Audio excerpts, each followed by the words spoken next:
ඇමරිකාවේ මිල්වෝකි නගරයේ සෞම්‍ය උදෑසනක්. මේ සෞම්‍ය බව මැකිලා යන්නේ කුඩා ගෙදරකින් අඬන ළමයෙකුගේ හඬ පරිසරය පුරාම විහිදෙන්න ගත්තට පස්සේ. මේ දරුවගේ අම්මා බෙටි ජීන නපුරු මිනිසෙක්ගෙන් ගැලවෙන්න උත්සාහ කරනවා.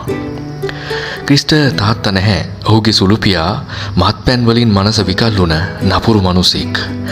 ක්‍රිස්ගේ අම්මා පවා විටින් විට බන්ධනාගාර ගත වෙන්න යද්දී ක්‍රිස්ට ඉන්න හිටින්න තැනක් නැති වෙලා යනවා. ඒත් මේ කරදර මැද්දේ පවා ක්‍රිස්ගේ අම්මා නිතරම කියන එක දෙයක් තියෙනවා. පුතේ, උදව් කරන්න කිසි කෙනෙක් එන්නේ නැහැ. ඔයාටම තමයි බේරෙන්න තියෙන්නේ. ඔහුට මේ ලෝකෙන් ලැබුණේ ආරක්ෂාව නෙවෙයි, ආදරයක් නෙවෙයි, ඒ විශ්වාසය පමණයි. කාලය මෙහෙම ගලාගෙන ගියා. ක්‍රිස් එකම දෙයක් ගැන හිතුවා. මම මෙතනින් ගැලවෙනවා. ඒ විදිහට ඔහු නාවික හමුදාවට බැඳුණා. ඇතැම් දවස්වල ඔහු මලකඳන් සකස් කරා. සමහර දවස්වල ඔහු ජීවිත බේරුවා. එතනදී ඔහුව හඳුනා ගන්නවා එක වෛද්‍යවරයෙක්ව. Doctor Robert Ellis. ඔහු ක්‍රිස්ට නිතරම කියන එක දෙයක් තිබුණා. ක්‍රිස්, ඔයාට හොඳ පළපුරුද්දක් තියෙනවා. ඒ වගේම හොඳ පරමාර්ථයකුත් තියෙනවා. ඒ වචන ටික ක්‍රිස්ට දුන්නා ලොකු බලාපොරොත්තුවක්. ජීවිතේ වෙනස් කළ හැකි බවට ඉඟියක්. නමුත් ක්‍රිස්ගේ ජීවිතය ඒ විදිහටම ගලාගෙන ගියා. ඔහු ආදරයට මුහුණ දුන්නා. ෂෙරී කියලා ලස්සන තරුණියක්. නමුත් ඒ ආදරය පුංචි ගින්නක් වගේ ඉක්මනින්ම මැකිලා ගියා. ඊට පස්සේ ඔහුගේ ජීවිතේ බිඳ වැටෙන්න ගත්තා. ඔහුට ඉතිරුනේ දරුවෙක් සහ වැඩකට නැති ජීවිතයක් විතරයි. ක්‍රිස්ගේ තනියට දැන් ඉන්නේ කුඩා පුතා ක්‍රිස්ටෝපර් ජූනියර්. මේ දරුවව උණුසුම්ව තියාගන්න පොදු වැසිකිළිවල නිදාගන්න ක්‍රිස්ට සිද්ධ වුණා. ඒ වගේම සාමාන්‍ය මිනිස්සෙක්ට හිතා ගන්න බැරි තැනකින් ඔහු ජීවිතේ ගොඩනැගීම පටන් ගත්තා. ක්‍රිස්ට ගෙදරක් නැහැ. නමුත් ඔහු තීරණය කරා, මගේ පුතාට මං මේ විඳින දුක අත්විඳින්න දෙන්නේ නැහැ. එක දවසක සෑන් ෆ්‍රැන්සිස්කෝ වල ඇවිදිනකොට ඔහු දැක්කා රතු ෆෙරාරි එකක්. ඒකේ අයිතිකාරයා බොහොම පිළිවෙලට ඇඳ පැළඳගෙන ඉන්න ප්‍රියමනාප මිනිසෙක්. ක්‍රිස් මේ කෙනාගෙන් අහනවා, ඔයා මේ විදිහට බොහොම ලස්සනට ජීවත් වෙන්නේ කොහොමද? ඔහු පිළිතුරු දුන්නා, මම ස්ටොක් බ්‍රෝකර් කෙනෙක්. එක මොහොතක්, එක පිළිතුරක් ඔහුගේ ජීවිතේ වෙනස් කළා. එදා ඉඳලා ඔහුගේ අරමුණ වෙනස් වෙන්න ගත්තා. ඔහුට නිවසක් නැති වුණත් දරුවට හොඳ අනාගතයක් දෙන්න ඔහු තීරණය කළා.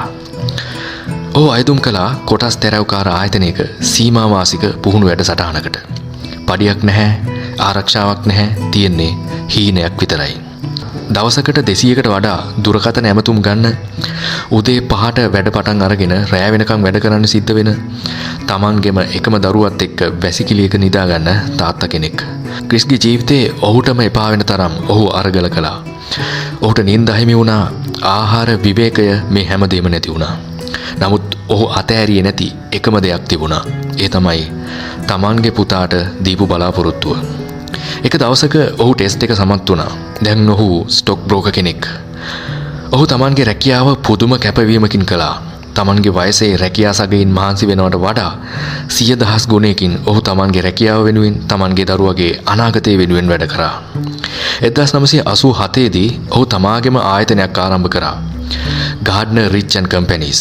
ඩොලර්ස් 10,000කින් පටන් අරගෙන ලෝකේ ප්‍රමුඛතම ආයතනයක් බවට ක්‍රිස් මේ ආයතනය අරගෙන ආවා.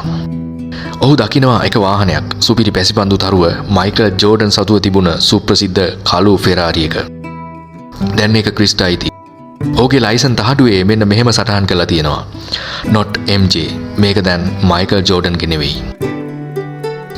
ඔහු අද මිලියනපතියෙක්. නමුත් තාමත් ඔහු ග්ලයිඩ් ෂෙල්ටර් එකට යනවා, ඔහුගේ පුතා සමග එකම තැනට. ඒ තැන ඔහුට මතක් කරලා දෙනවා ඉන්න හිටින්න තැනක් නැතුව ගත කරපු අර පළවෙනි නිින්දේ උණුසුම. ඔහු දැන් තවත් මිනිසුන්ගේ ජීවිත වෙනස් කරනවා. නිවාස නැති අය වෙනුවෙන් නිවාස, දුප්පත් දරුවන් සඳහා හොඳ අනාගතයක්. ඔහු මේ හැමදේම ලබා දෙන දානපතියෙක්. අපිට තියෙන දේවල් නෙවෙයි, අපි හිතන විදිහයි අපි කවුද කියලා ලෝකෙට පෙන්වන්නේ. ඔබට නිවසක් නැති වෙන්න පුළුවන්, ඔබට මුදල් නැති වෙන්න පුළුවන්. නමුත් ඔබට විශ්වාසයක් තියෙනවා නම් ජීවිතේ වෙනස් කරගන්න කියලා, ඔබට මාර්ගයක් පෑදිලායි තියෙන්නේ. ක්‍රිස් ගාඩ්නර් කියලා මිනිස්සෙක් කිසිම දෙයක් නැතුව ජීවිතේ පටන් ගත්තා. නමුත් ඔහු අද ලෝකයක් පිළිගන්න, ලෝකයක් ආදරය කරන දැවැන්ත චරිතයක්. ඔහුගේ සාර්ථකත්වයේ රුවන් වැකිය ඔහු හැමතිස්සෙම මතක් කරනවා. ඒක තමයි ක්‍රිස්ගේ අම්මා පොඩි කාලේ නිතරම කියපු අර කතාව. පුතේ, ඔයාට උදව් කරන්න කිසි කෙනෙක් ඉන්නේ නැහැ. ඔයාටම තමයි මේ දේ කරන්න තියෙන්නේ. ඔබට යමක් දිනන්න අවශ්‍ය නම් යන්න.